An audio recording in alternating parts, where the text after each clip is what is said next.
یہ ایک مثال ہے، لیکن اس پہ گفتگو کی جائے تو بہت زیادہ مثالیں موجود ہیں۔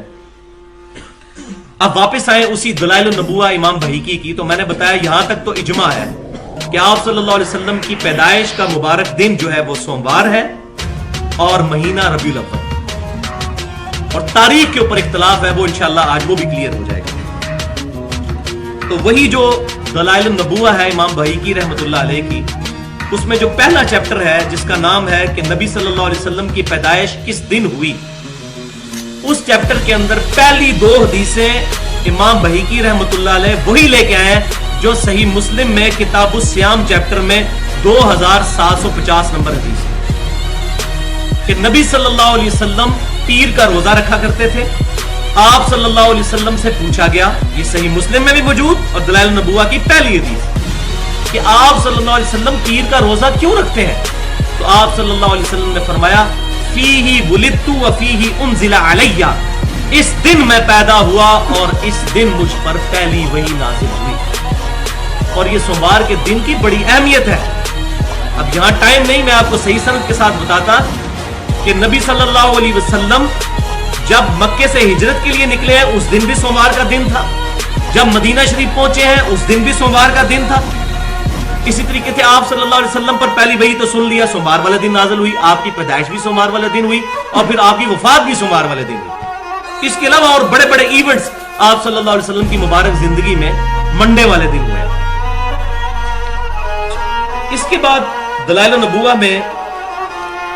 تو دوسرا چیپٹر ہے جس کا نام ہے کہ آپ صلی اللہ علیہ وسلم کی پیدائش کس مہینے میں ہوئی، اس میں صحیح سند کے ساتھ حدیث نمبر 4 انٹرنیشنل نمبرنگ کے مطابق محمد بن اسحاق تابعی رحمۃ اللہ علیہ، جو انس بن مالک رضی اللہ تعالیٰ عنہ کے شاگرد ہیں، جنہوں نے نبی صلی اللہ علیہ وسلم کو 10 سال تک وضو کروایا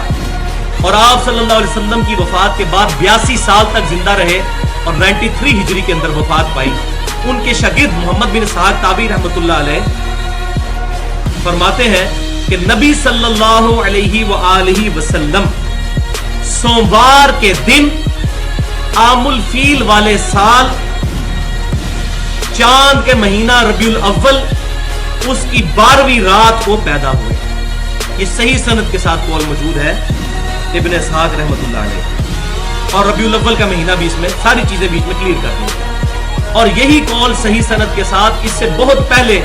جو سیرت کی پہلی کتاب لکھی گئی ہے سیرت ابن ہشام، اس میں بھی صحیح سند کے ساتھ یہ قول موجود ہے۔ اب بعض لوگ سیرت ابن ہشام کا حوالہ ہے صفحہ 158 جلد 1،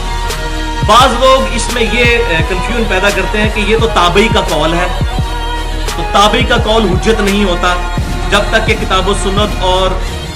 صحابی کا قول جو ہے نہ لیا جائے۔ تو یہ بات یاد رکھیں، یہ دنیا کا کوئی فارمولہ نہیں ہے۔ اصل چیز یہ ہے کہ اگر کسی تابعی کا قول کتاب و سنت، اجماع اور صحابہ کے اقوال سے ٹکرا جائے پھر تو ایکسیپٹیبل نہیں ہے، اور اگر نہ ٹکرائے پھر ایکسیپٹیبل ہے، کیونکہ بخاری اور مسلم کی متفق علیہ حدیث ہے، سب سے بہتر زمانہ میرا، پھر میرے صحابہ کا، پھر تابعین کا، پھر تبع تابعین کا۔